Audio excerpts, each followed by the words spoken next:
Hey everyone, Ben here with a first look at the brand new 12Nm Simagic Alpha EVO wheelbase. An important notice at the outset, Simagic kindly sent me this unit to take a look at ahead of the launch. But while I haven't paid for the wheelbase, there are zero obligations on me in terms of how I use the equipment or how I talk about it.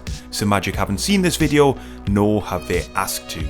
So what follows are my honest first impressions after a limited period of early access to the kit. I can't possibly offer a full review at this point, but I hope these early reflections can be helpful to you in understanding what this new wheelbase might have to offer.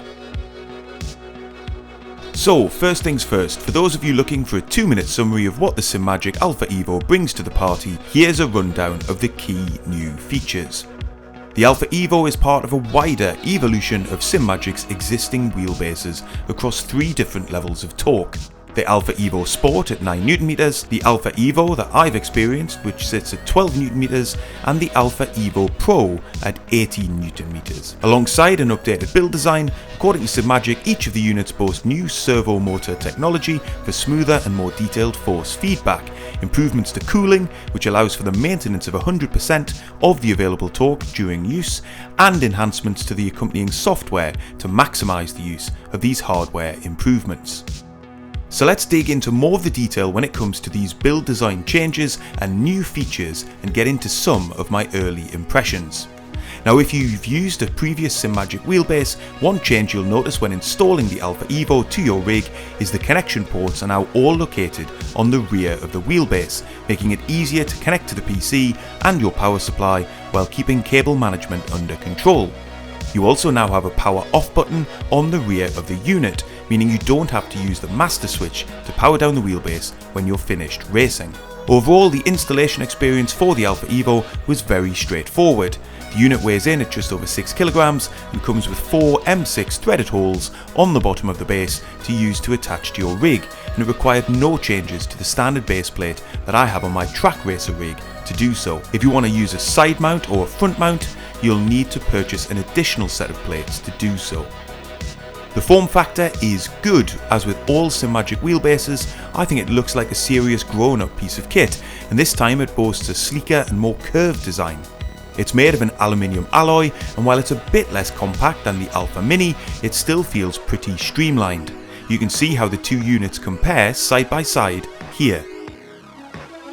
In terms of other design changes, gone is the somewhat annoying power light that was on the front of the Alpha Mini, and in its place a ring of light around the shaft of the QR, which can be dimmed or indeed turned off altogether if distracting. But it can also be connected to the telemetry of the sim that you're using, for example showing things like yellow flags on circuit. Some people are going to dislike this, I suspect, but overall, although I could happily go without it, I found it to be a neat addition. Visible in my peripheral vision when racing, but not taking my eyes away from where they need to be, even if it does mean that the wheelbase doesn't exactly blend in to the background of your rig. Another addition is the magnetic contact point at the top of the base, in place to accommodate future dash displays that Simagic plan to release. I'm using the base wirelessly with the Simagic GT Neo rim, and in my experience so far the quick release has worked well and offers good stability. I do have quite a wide hand span though, and need every inch of it to comfortably grip the wheel when disconnecting it from the wheelbase, so this might be less comfortable for others. Overall, the unit feels very solid when installed, although at full power I find it is putting more vibrations through my rig than the 10Nm Alpha Mini. Of course you would expect this, but it is a reminder that wheelbases of this nature are only really suitable for sturdy sim racing setups.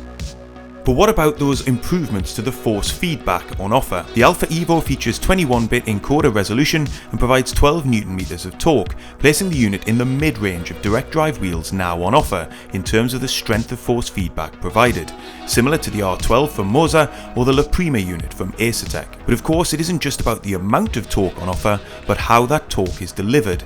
Simagic cite that the Alpha EVO comes armed with ultra-low inertia tech to deliver quicker, sharper force feedback and more intuitive handling, alongside zero cogging technology, which they claim offers better balanced magnetic fields to deliver smoother, more precise and consistent force feedback.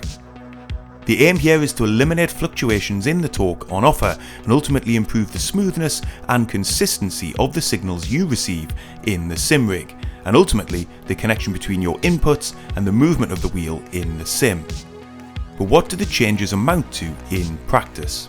Well, in my limited time with the wheelbase and a very recent comparison to the Alpha Mini in mind, I can say that the force feedback does indeed feel extremely smooth and intuitive when racing. I've found myself enjoying the increase in torque from the Alpha Mini, and you get bags of detail from the wheel when it comes to things like the 3D curbs of iRacing, the subtleties of changing grip levels in wet weather racing, and the weight transfer of your car that you feel in race room through low and high speed corners. In my running so far, I haven't experienced any feeling of roughness or steps in the force feedback, and overall it all connects together quite seamlessly to deliver a highly immersive experience on track. In fact, when lapping using the Alpha EVO wheelbase, perhaps the biggest positive I can offer is you're not really thinking about the wheelbase at all. Everything feels natural and aligned with what you're seeing and hearing in the sim, and your inputs from the sim rig. Now, is it a transformational upgrade on the quality of the force feedback in my Simagic Alpha Mini? It's early days, but overall, as the name suggests, this feels to me like more of an evolutionary step rather than a revolutionary one. There are improvements in all sorts of areas across the build design and the feel of the wheelbase, and given the price point it's on sale at, which we'll get to later, you get a high quality experience for your money. In terms of software to help configure the wheelbase, Simagic has released an update to Sim Pro Manager, which now offers an enhanced range of options for tweaking force feedback settings. Specific new settings include a filter level to smooth the signal further, slew rate control to adjust the dynamic response speed of the force feedback signal, and dynamic prediction level, which helps anticipate the next state of the force feedback based on what has just happened in the sim. Now, I don't pretend to understand what all of these settings ultimately do, and I haven't had the time to properly experiment with all of the variables on offer here. I've essentially been plugging and playing with all of the titles that I've raced in, from iRacing through to AMS2 and Race Room. Helpfully, you can save different settings profiles for different sims, allowing you to tailor your settings to take account of the quirk in different titles, and saving you time from independently configuring the wheelbase each time. So what about the price point? Well, at the time of publishing this video, it appears the Alpha EVO will be available in the UK for around £577, which is just for the base itself. You will of course be paying extra for a wheel rim to use with it. Pair the base with a Simagic GT Neo wheel, as I've done, and you can get a high quality direct drive wheel and base for around £870, inclusive of taxes. That means for the wheelbase and rim, this new Simagic offering sits somewhere between the Moza R12 paired with their entry-level wheel and the Acertec La Prima wheelbase and wheel rim bundle when it comes to price. If I were to sum up my first impressions of the Alpha EVO, they would be very positive. I'm a sim racing dad at the end of the day, on the more casual end of the sim racing scene, and on early running, this wheelbase offers a high quality experience right out of the box at a competitive price point. If you're in the UK and in the market for new sim racing gear, including the new Simagic range of wheelbases, then check out the description of this video for an affiliate link and the Broca 5 discount code for SimHound that can potentially help you find what you need. And you can find a link on the screen now to my review of the Simagic GT Neo wheel rim. Is it one of the best value sim racing wheels out there? Well, you can take a look and find out what I think.